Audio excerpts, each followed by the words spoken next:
Hi everyone. Welcome to innovative house wife vlog. I hope అందరూ బాగున్నారని అనుకుంటూ ఈ వీడియో వచ్చేసి జర్నీ చేసేటప్పుడు యూజ్ అయ్యే చిన్న చిన్న టిప్స్తో పాటు ఇంకా మన డైలీ లైఫ్లో యూజ్ అయ్యే ఐడియాస్ అనేది షేర్ చేశాను. సో లేట్ చేయకుండా ఆ ఐడియాస్ అనేది ఏంటో చూసేద్దాం.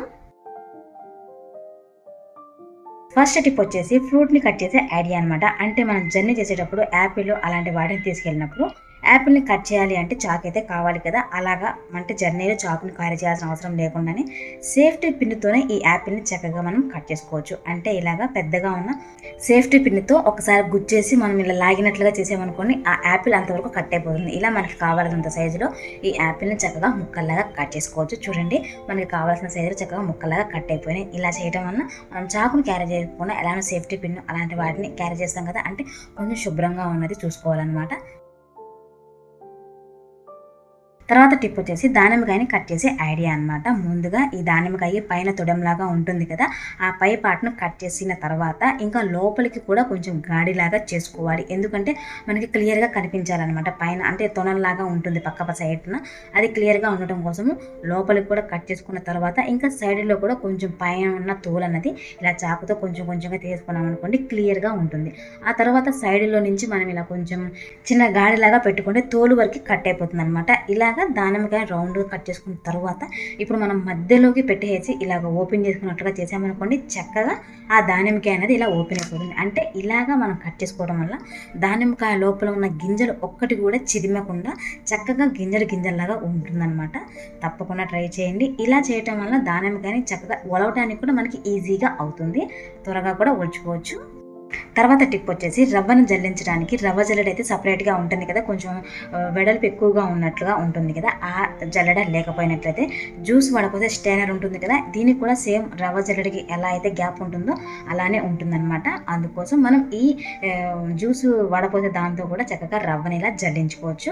ఇక్కడ మనం చూడొచ్చు అనమాట. జల్లించడం వల్ల లోపల ఏమైనా పురుగులు అలాంటివి ఉన్నా సరే చక్కగా పైకి వచ్చేస్తాయి. ఇలా రవ్వ జల్లెడ లేకపోయినట్లయితే స్టైనర్తోనైనా సరే చక్కగా రవ్వను జల్లించుకోవచ్చు. తర్వాత టిప్ వచ్చేసి నెట్ బ్యాగులు ఉంటాయి కదా, ఈ నెట్ బ్యాగులు వచ్చేసి 2 టిప్స్ అనేది షేర్ చేశాను అనమాట. అందులో ఫస్ట్ వచ్చేసి పెద్దగా ఉన్న నెట్ బ్యాగ్ అనేది తీసుకోవాలి. ఇందులో మనము వేరుశనగ గుళ్ళు వేయించిన తర్వాత పొట్టు తీస్తాం కదా, ఆ పొట్టు తీసినప్పుడు మనం ఇలాగా ఇసిరినట్లుగా చేసామనుకోండి, ఆ పైన ఉన్న తొక్కు అంతా సరే కింద పడిపోయి ఇలా స్ప్రెడ్ అయిపోయి ఇల్లంతా పడిపోతుంది కదా. అలాంటి టైంలో అంటే ఈ నెట్ బ్యాగులో మనం వేయించిన వేరుశనగ గుళ్ళని వేసుకున్న తర్వాత లోపలికి పెట్టేసి ఇలా మనము పిసికినట్లుగా చేసేసామనుకుని చక్కగా పొట్టు అయితే సపరేట్ అయిపోతుంది కదా. ఇలా మొత్తం గుళ్ళకి పొట్టు తీసిన తర్వాత బ్యాగ్ని ఒకసారి ఇదిలించినట్లుగా చేసామనుకోండి, ఆ వేరుశనగ గుళ్ళకు ఉన్న పొట్టు అనేది ప్లేట్ బయట కూడా పడిపోకుండా చక్కగా ప్లేట్ లోపల మాత్రమే ఉంటుంది. కాస్త కూస్తో ఉన్నట్లయితే ఆ నెట్ బ్యాగులో అయితే ఉంటుందన్నమాట. తప్పకుండా ట్రై చేయండి. ఇలా చేయటం వల్ల మనకి పని అన్నది ఎక్కువ లేకుండా ఉంటుంది. తర్వాత టిప్ వచ్చేసి మరొక నెట్ బ్యాగ్ లోపల మనం యూజ్ చేసుకునే సోప్ ఉంటుంది కదా, ఆ సోప్ని లోపల పెట్టేసి సోప్ అనేది టైట్గా ఉండేలాగా నెట్ బ్యాగ్ని పట్టేసుకొని అక్కడ రబ్బర్ బ్యాండ్తో ఇలా ముడిలాగా వేసుకోవాలన్నమాట. 4-5 సార్లు వేసుకుంటే సోప్ అనేది అలా లాక్ అయిపోతుంది. ఆ తర్వాత ఎక్స్ట్రాగా ఉన్న నెట్ అనేది కట్ చేసుకోవాలి. ఇలాగ సోప్ని నెట్ బ్యాగ్ లోపల పెట్టడం వల్ల యూజ్ ఏంటి అంటే, మనకి అటాచ్డ్ బాత్రూమ్స్ ఉంటాయి కదా, అంటే ల్యాబరేటరీ కూడా పక్కనే ఉంటుంది కాబట్టి ఈ సబ్బు అనేది పొరపాటున జారిపోయి స్నానం చేసేటప్పుడు లోపల అంటే ల్యాబరేటరీ లోపల పడిపోయే ఛాన్స్ అయితే ఉంటుంది కదా. అలాంటి టైంలో ఇలా నెట్ బ్యాగ్ పెట్టడం వల్ల మనకి గ్రిప్ అయితే ఉంటుంది, అంటే సోప్ అనేది జారిపోకుండా ఉంటుంది అనమాట నెట్ బ్యాగ్ ఉండటం వల్ల.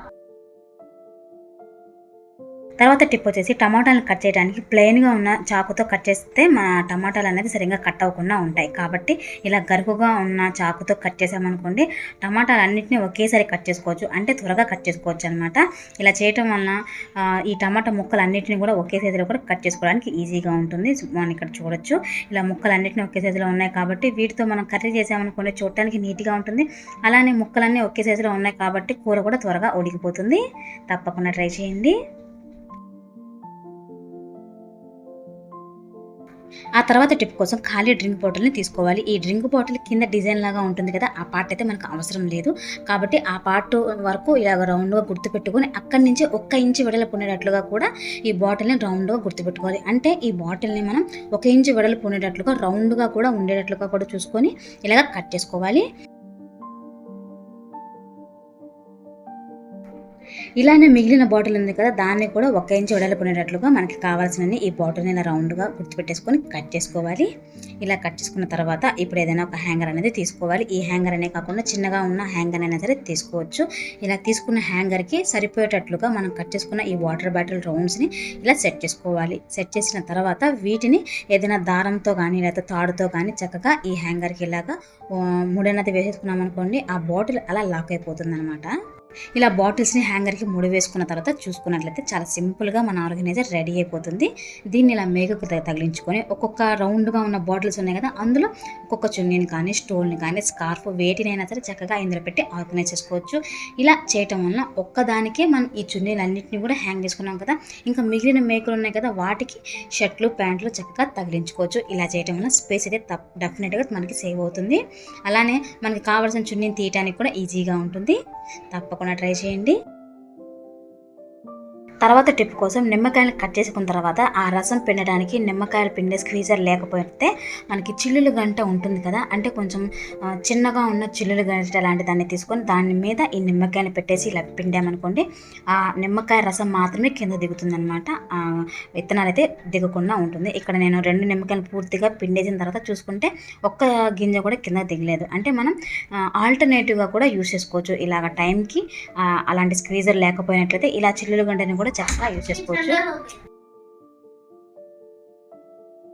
ఇంకా నెక్స్ట్ టిప్ వచ్చేసి జర్నీ చేసేటప్పుడు పేస్ట్ బ్రష్ ఇలాంటి వాటిని క్యారీ చేస్తాం కదా, అలాంటి టైంలో ఈ బ్రష్లన్నీ ఒకదాంట్లో ఒకటి కలిసిపోకుండా ఉండటం కోసం ఒక కవర్ అనేది తీసుకోవాలి. అంటే పేస్ట్ సరిపోయినంత సైజులో ఉన్నటువంటి ఒక కవర్ అనేది తీసుకొని ఫస్ట్ లోపల పేస్ట్ అనేది పెట్టేసుకోవాలి. ఆ తర్వాత ఇప్పుడు బయట వైపు నుంచి మనం ఒక్కొక్క బ్రష్ని పెట్టేసి ఇలా ఒక మడత వేసి, ఆ తర్వాత ఇంకొక బ్రష్ పెట్టేసి ఇంకొక మడత వేసి, ఇలాగా 4 బ్రష్లు ఉన్నాయి కాబట్టి 4 సార్లుగా మడత అనేది వేసుకున్న తర్వాత ఇప్పుడు చివరిలో మనకి హ్యాండిల్ లాగా ఉంటుంది కదా, దాన్ని ఇలా తిప్పేసి పెట్టేసామనుకోండి, ఇంకా సపరేట్గా ఏ బ్యాండులు వేయాల్సిన అవసరం లేకుండా ఆ బ్రష్లు పేస్ట్ అనేది చక్కగా సేఫ్గా ఉంటాయి, అంటే కలిసిపోకుండా ఉంటాయి అన్నమాట.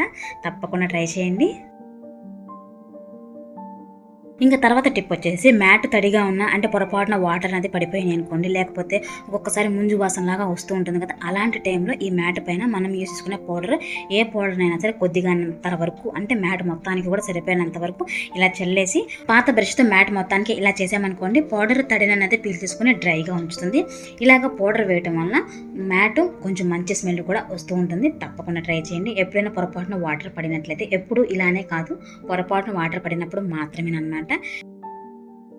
చూసారు కదా, ఈ వీడియోలో నేను షేర్ చేసిన టిప్స్ మన డైలీ లైఫ్లో యూజ్ అవుతూనే ఉంటాయి. అలానే మీకు ఏదైనా టిప్ నచ్చినట్టయితే చిన్న లైక్ అయితే చేయండి. మీరు చేసే చిన్న లైక్ నాకు పెద్ద హెల్ప్ అవుతుంది అనమాట. ఇలాంటి మరికొన్ని ఇంట్రెస్టింగ్ వీడియోస్తో నేను మీ ముందుకు వచ్చేస్తాను. అప్పటి వరకు కీప్ వాచింగ్ మై ఛానల్.